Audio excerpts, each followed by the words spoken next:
नमो ब्रह्मादिभ्यो ब्रह्म विद्या संप्रदाय कर्तृभ्यो वंश ऋषिभ्यो महद्भ्यो नमो गुरुभ्यः। सर्वोपप्लवरहितः प्रज्ञानघनः प्रत्यगर्थो ब्रह्मैवाहमस्मि।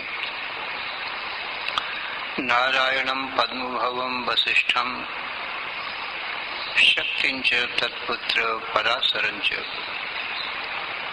व्यासं शुकं गौडपदं महान्तं गोविंद योगीन्द्रं अथास्य शिष्यं श्री शंकराचार्यम्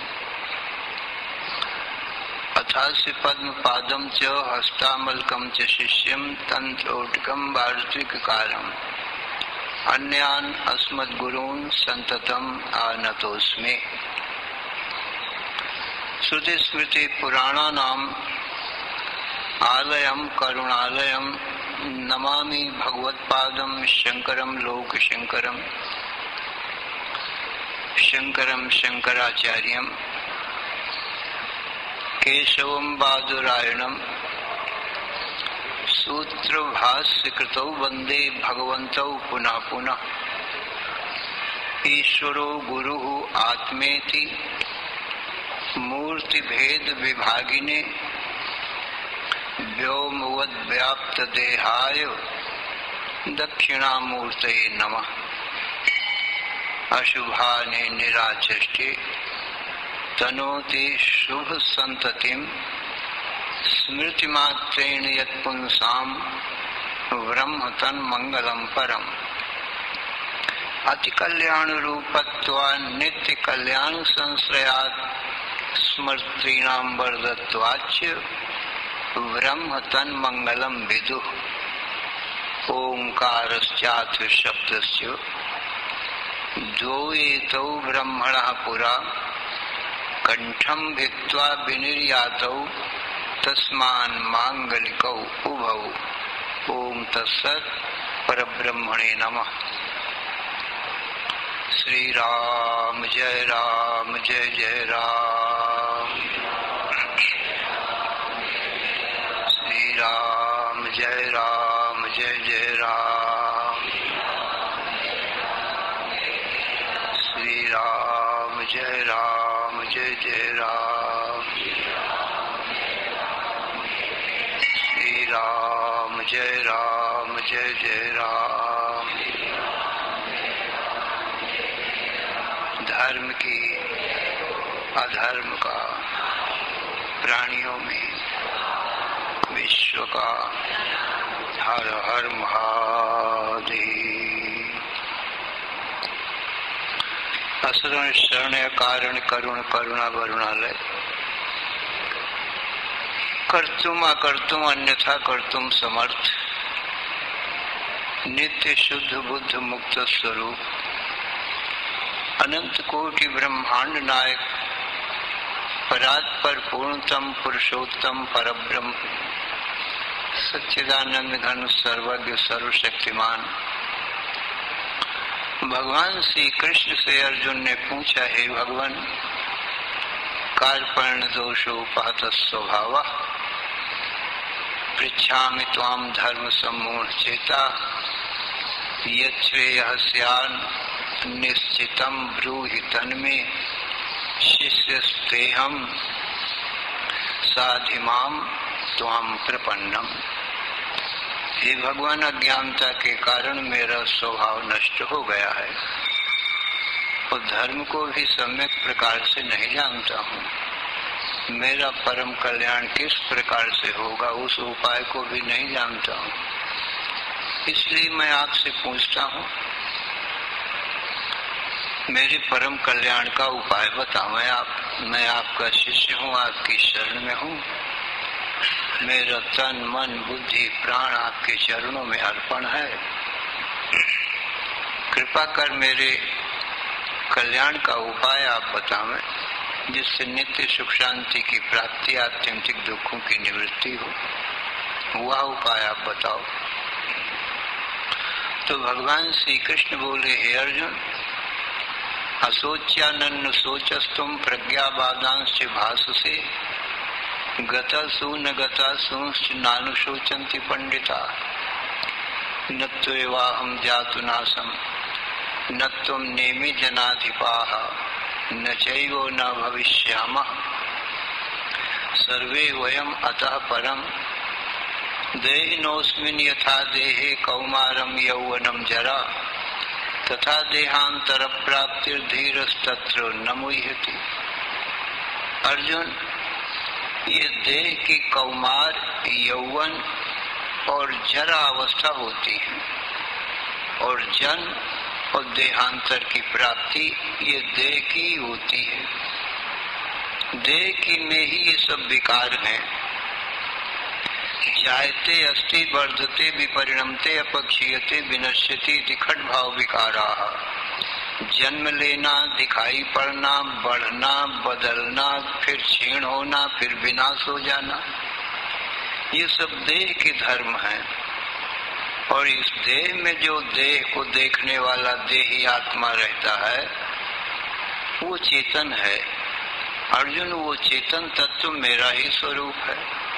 क्षेत्रज्ञं चापि मां विद्धि सर्व क्षेत्रेषु भारत।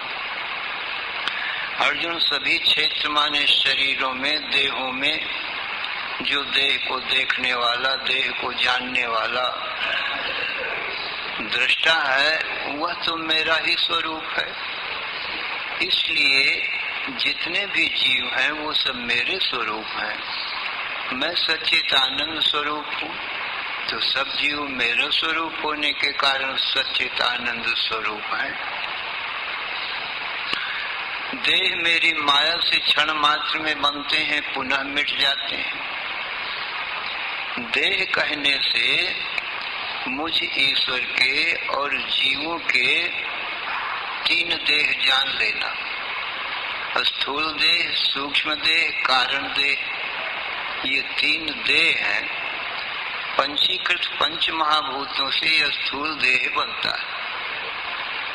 पंच महाभूतों का पंचीकरण होता है, 5 के 25 होते हैं। वो 25 तत्वों का ये स्थूल देह होता है। अस्थि चर्म नाड़ी रोम मांसांश चेत पृथिव्यांशा, हड्डी चर्म नाड़ी रोम और मांस, ये 5 पृथ्वी के अंश हैं इस शरीर में। मूत्र श्लेष रक्त शुक्र स्वेदा वंशा, मूत्र और श्लेष माने थूक, खखार, लार, ये जल के अंश। और स्वेद पसीना और शुक्र माने वीर्य, मूत्र श्लेष रक्त और रक्त रुधिर, ये 5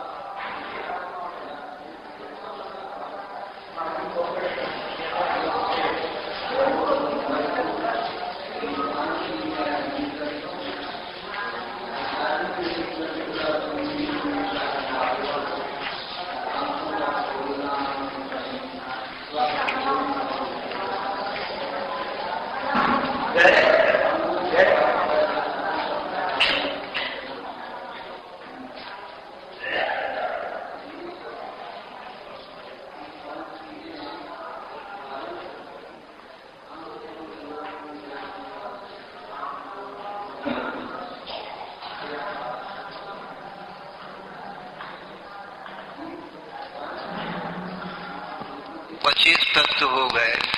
ये 25 तत्वों का समूह ये स्थूल शरीर है।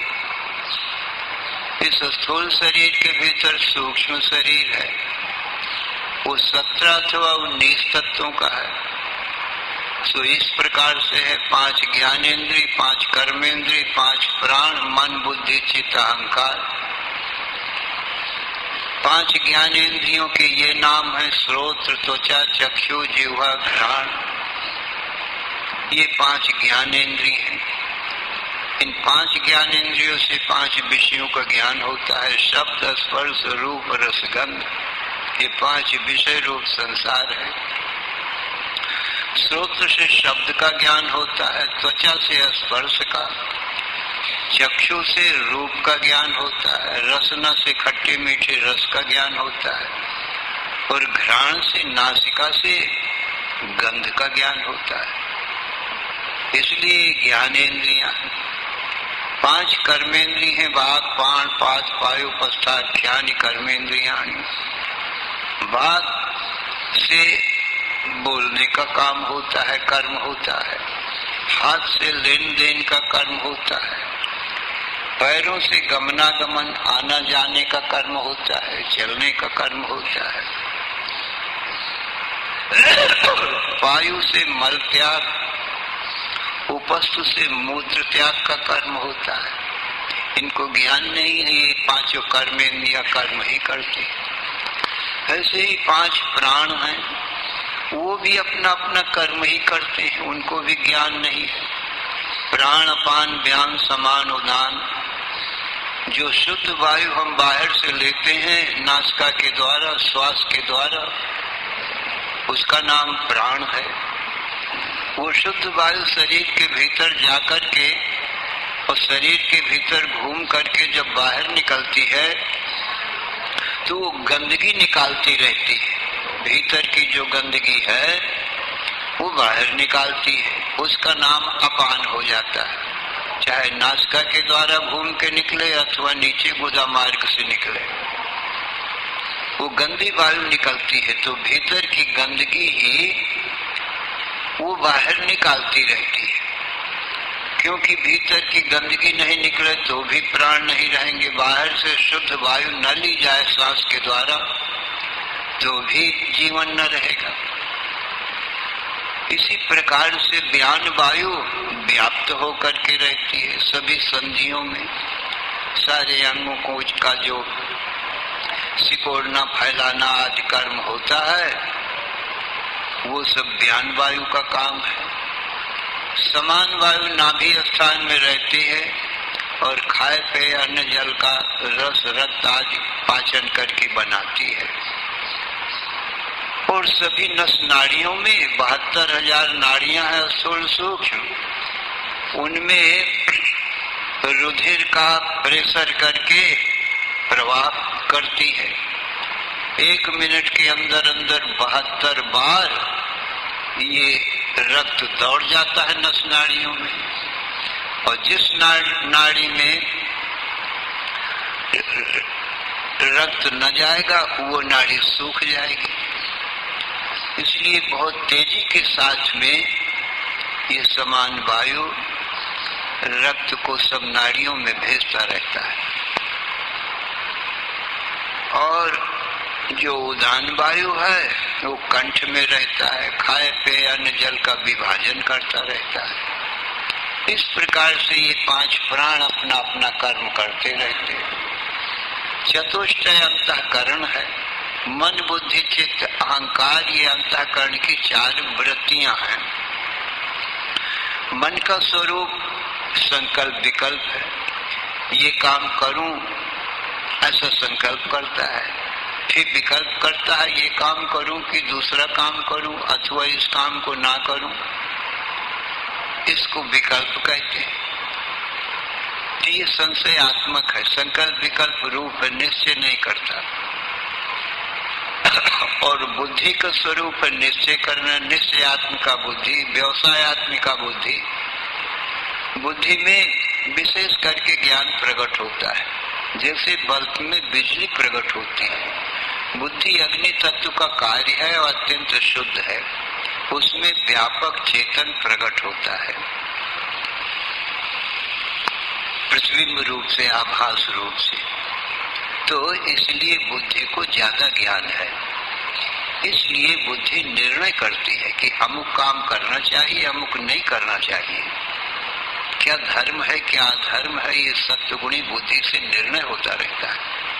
सत्वगुण प्रधान बुद्धि है। और जो बुद्धि निर्णय करती है उसको चित्त चिंतन करता है, और उसी चिंतन किए हुए तत्व का अहंकार अहम भाव करता है। इस प्रकार से मन बुद्धि चित्त अहंकार अंतःकरण की 4 वृत्तियां होती हैं, तो 19 तत्व हो जाते हैं।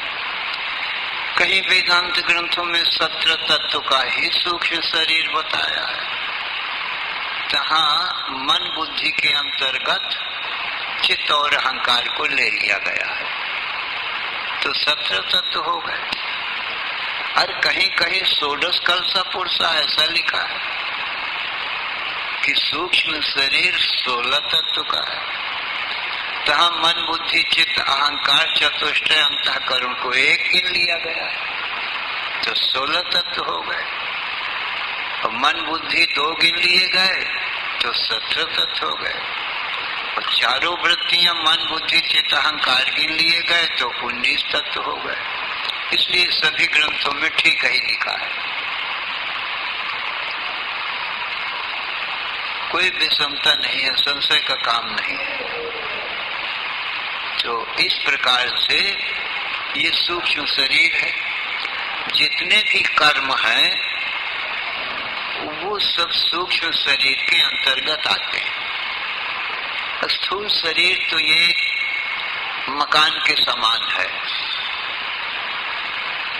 और इसमें सूक्ष्म शरीर सभी कर्म करता है, और सूक्ष्म शरीर में ही बुद्धि में आभास बढ़ता है, जिसको जीव कहा जाता है।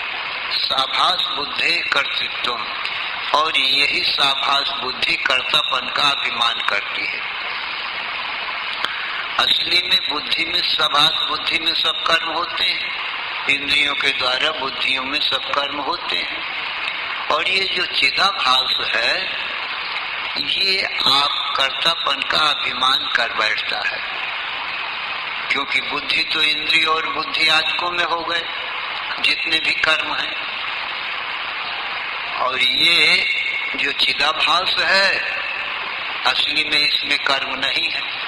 अब ये कर्तापन का अभिमान करता है, तो जो कर्तापन का अभिमान करता है इसलिए इसको भोक्ता भी बनना पड़ता है।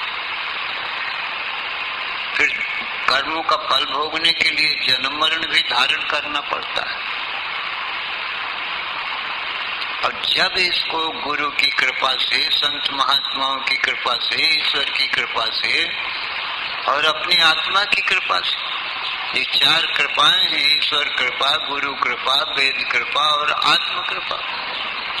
4 कृपाओं के संयोग से जब इस जीव को माने चिदाभास को ये ज्ञान होता है कि मैं चिदाभास चेतन का हूँ, तो मेरा स्वरूप तो चेतन हो सकता है। अरे बुद्धि में तो मैं प्रतिबिंबित हुआ हूँ, तो बुद्धि मेरा स्वरूप नहीं, इंद्रिय मेरा स्वरूप नहीं, मन आज मेरा स्वरूप नहीं, और यह स्थूल तन तो मेरा स्वरूप हो ही कैसे सकता है।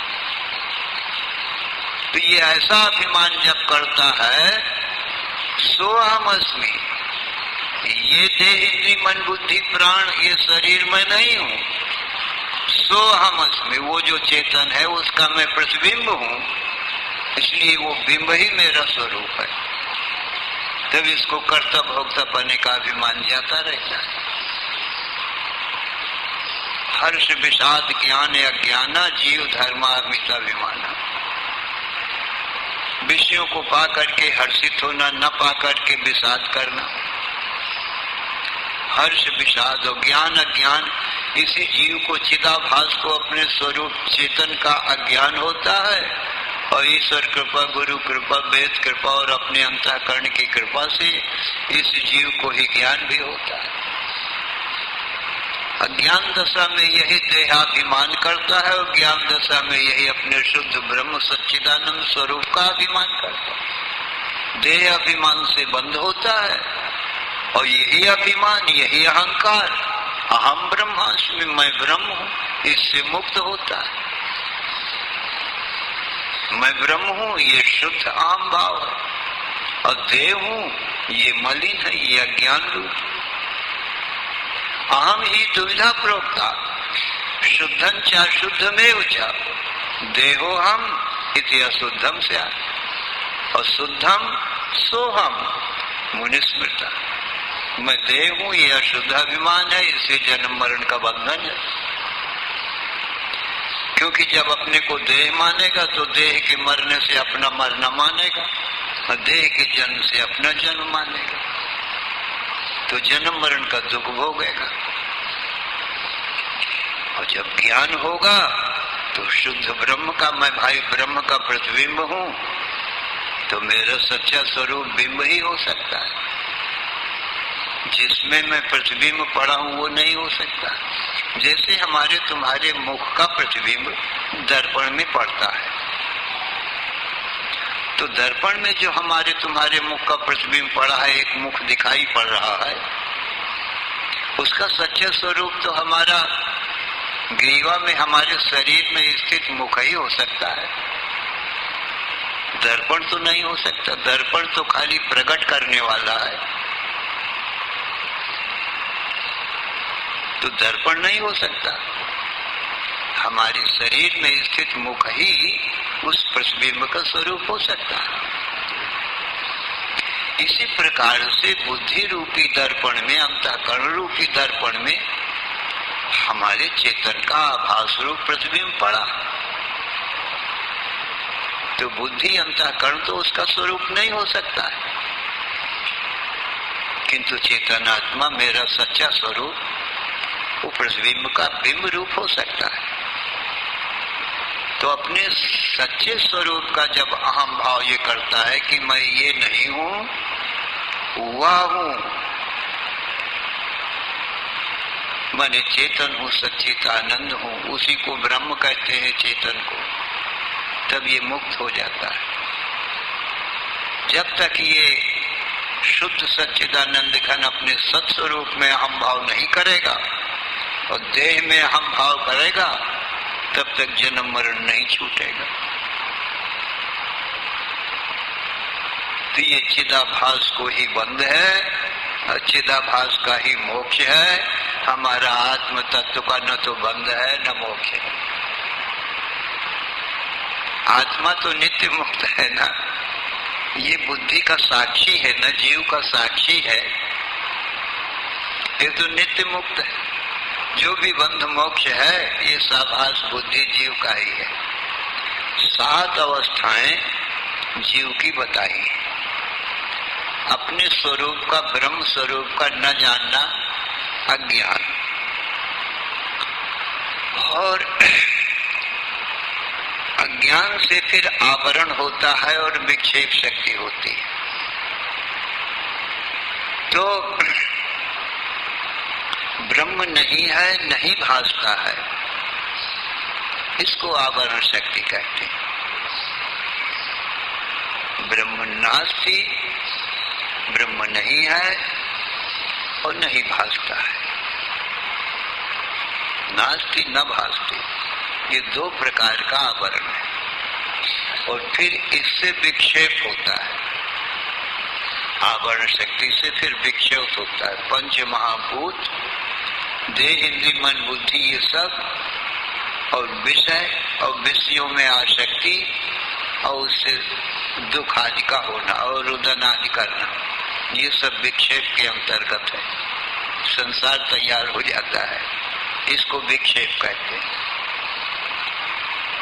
तो अज्ञान, आवरण शक्ति और विक्षेप शक्ति, ये जीव के, और फिर इसकी मुक्ति के उपाय भी इसी चिदाभास में।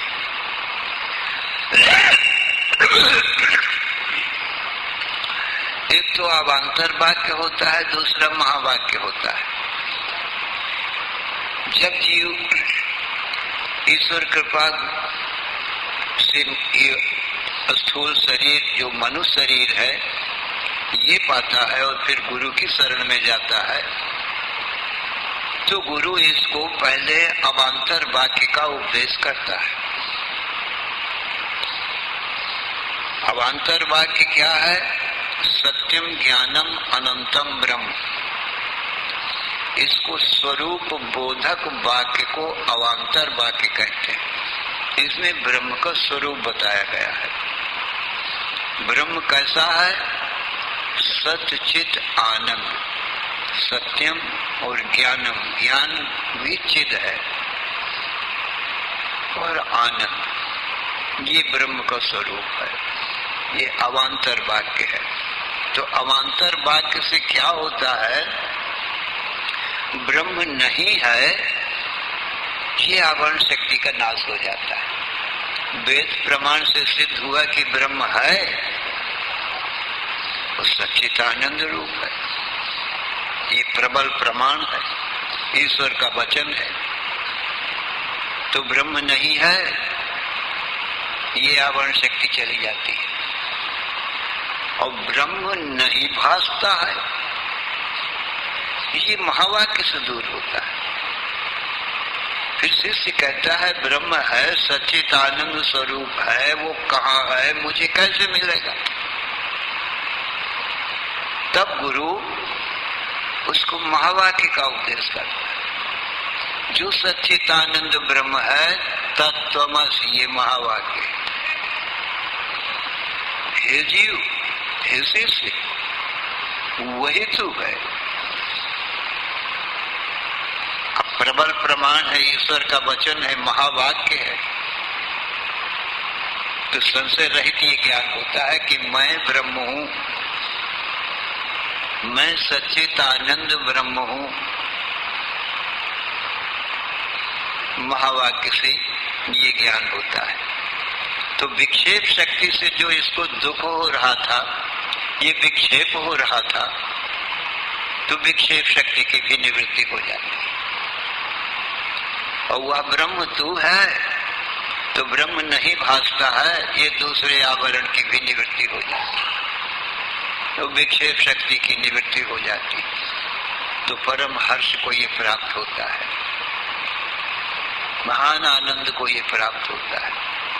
तो ये 7 अवस्थाएं ये चिदाभास की हैं, चेतन की नहीं है। चेतन तो हमारा तुम्हारा स्वरूप है। और जीवों पर दया करना, कृपा करना, महावाक्य वेदों का उपदेश करना, ये भी चिदाभास का ही काम है। ईश्वर भी चिदाभास है। वो माया में पड़ा हुआ जो चेतन का आभास है, उसको ईश्वर कहते हैं। वो सर्वज्ञ होता है, वो विद्या रूप माया है, शुद्ध सत्गुण प्रधान है। शुद्ध ब्रह्म चेतन का वो भी आभास है। तो जीवों पर दया करना, कृपा करना, उपदेश करना, ये भी चिदाभास का ही है, चिद का नहीं, ब्रह्म का नहीं। और ये अविद्या रूप माया में जो चेतन का प्रतिबिंब पड़ा है, उसको जीव कहते हैं। इसलिए इसमें मलिनता है, मलिन सत्वगुण प्रधान है, इसलिए इसमें अज्ञान आवरण आदि होता है। और ईश्वर की शुद्ध सत्वगुण प्रधान माया विद्या रूपिणी है, इसलिए ईश्वर को आवरण आदि नहीं होता, ज्ञान भी नहीं होता, विक्षेप भी नहीं होता। इसलिए ईश्वर नित्य मुक्त है। और यदि ईश्वर को आवरण होए और विक्षेप होए, तो ईश्वर की मुक्ति का तो फिर कोई साधन नहीं दुनिया में। उसको कौन उपदेश करेगा? जीव तो आवरण शक्ति मलिन अविद्या वाला, उपाधि वाला है। इसलिए ईश्वर शुद्ध सत्य गुण प्रधान विद्या रूप माया में प्रतिबिंबित हुआ है, इसलिए स्वभाव से सर्वज्ञ है। सर्वज्ञ है माने अपने ब्रह्म स्वरूप को जानता है, और शुद्ध माया में विद्या रूप माया में माया को जानता है, और प्रतिबिंब पड़ा है अपने ईश्वर पने को जानता है, और अविद्या में पड़े प्रतिबिंब को जीव को भी जानता है, और जीवों के कर्मों को जानता है, कर्म फलों को जानता है, और फिर कर्मानुसार जीवों को फल भी प्रदान करता है। ऐसी सर्वज्ञ है, सर्वज्ञता है। भगवान कृष्ण कहते हैं अर्जुन, वेदाहं समतीतानि और वर्तमानानि चार्जुन और भविष्यानि च भूतानि माम तु वेद न कश्चन। अर्जुन, संसार भर में जितने जीव हैं उन सबको मैं जानता हूँ, जीवों के कर्मों को जानता हूँ, फलों को जानता हूँ, और फिर उनके कर्मानुसार फल भी मैं प्रदान करता हूँ जीवों को। इस प्रकार से ईश्वर की सर्वज्ञता है। तो सज्जनों, जितना भी बंध है और मोक्ष है, ये चिदाभास का धर्म है। और ईश्वर उपदेश देने वाला वो भी चिदाभास है। दोनों में जो चेतन तत्व है, ईश्वर में और जीव में, वो शुद्ध सच्चिदानंद घन ब्रह्म है। इसलिए भाग त्याग लक्षणा के द्वारा माया विद्या का विद्या रूप माया का त्याग किया जाता है, क्योंकि वो मिथ्या है, उसका त्याग हो सकता है। और चेतन तो दोनों में सत्य है, सत्य का त्याग हो सकता नहीं। तो माया विद्या विहाय उपाधि पर जीवयो तो अखंडम सच्चिदानंदम परम ब्रह्म विलक्षते। माया विद्या का त्याग कर देने से दोनों में जो चेतन तत्व है वो शुद्ध सच्चिदानंद घन ब्रह्म ही है। सज्जन, ये भगवान श्री कृष्ण का उपदेश है। विचार सूक्ष्म है, परंतु हमारे तुम्हारे मनुष्यों के लिए सूक्ष्म विचार ठीक ही है। यदि हम कहें कठिन है तो सरल किसको होगा? क्या अरे मनुष्य के लिए ही सब सरल है, ये वेद का उपदेश है। मनुष्य से इतर तो पशु पक्षी हैं, उनके लिए कठिन हो सकता है। इसलिए मनुष्य को ये सब विचार कठिन नहीं समझना चाहिए, सरल ही है। श्री राम जय जय राम,